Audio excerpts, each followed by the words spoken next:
I'm Dar Bagby, illustrator and proofreader for Janet's epic fantasy novel Maycly. I live in the Upper Peninsula of Michigan on Lake Superior in a little place called Brimley, where the signs all say end of the world 2 miles, Brimley 7 miles.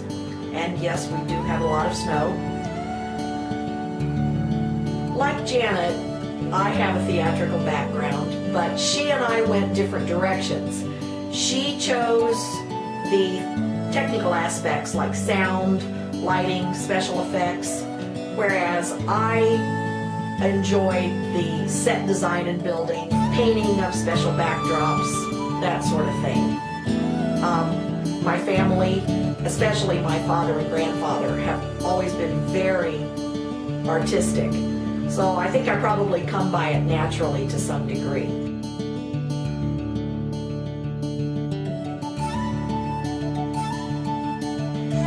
It took me a while to realize that Janet's goal was to create a Candyland fantasy as opposed to an encyclopedic documentary.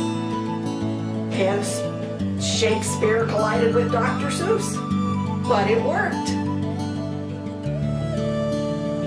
I think probably the illustration that best represents my abilities is the Chuckin' Cottage. Reason being is that I had such fun drawing the Chuckins because they're a compilation of such ethnicity.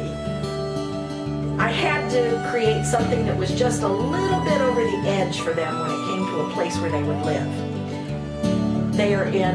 They exist in a very green environment, so I incorporated those particular things in that drawing. I used the bark, the tree bark on the roof, and the moss, and the stair steps to the extra little guest house that are made out of the tree trunks that have been flattened, and so on and so forth. So I think that one probably represents my creativity when it comes to this particular story.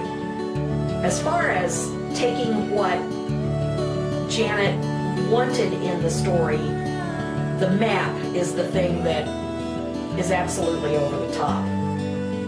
She not only gave me guidelines to go on that one by saying, okay, these mountains need to be here, and these mountains need to be there, and these lakes, and so on and so forth. And it was so fun because when I would draw things, then she would come up with these incredible names for places, towns, areas, valleys, mountains, and so on. And I think when we finished that one, that was probably the absolute epitome of what the two of us are capable of doing together.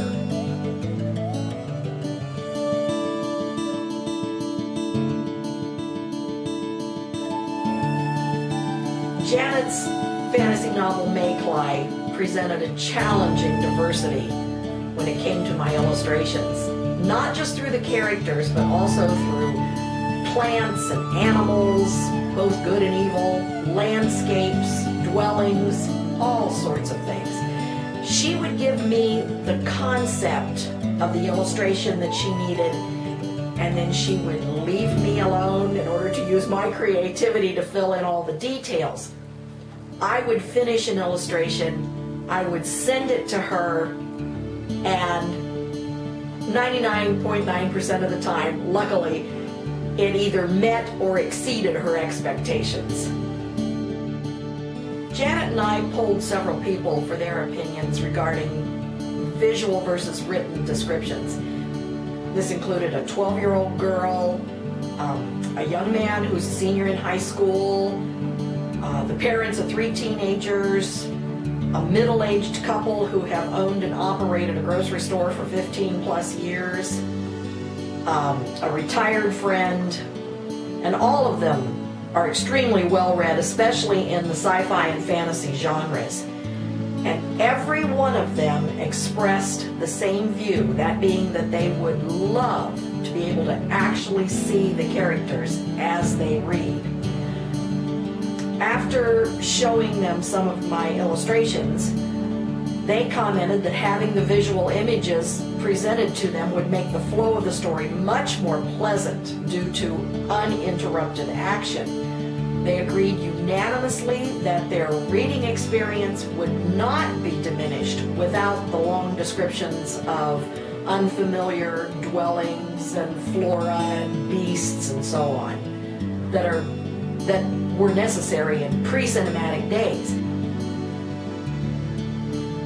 My medium was colored pencils for this, probably because I have a very good memory about colored pencil drawings. When I was in elementary school, my art teacher gave each of us a manila envelope and said, okay, put your last initial on the envelope and draw something that starts with that letter. Well, at that point in time, my last name started with a Y, so I drew my big Y on there, and then I drew a yellow jacket. And I used colored pencils to do it, and it turned out so neat. I'll never forget that. And I think part of it was psychological. I wanted this to be just as neat as that.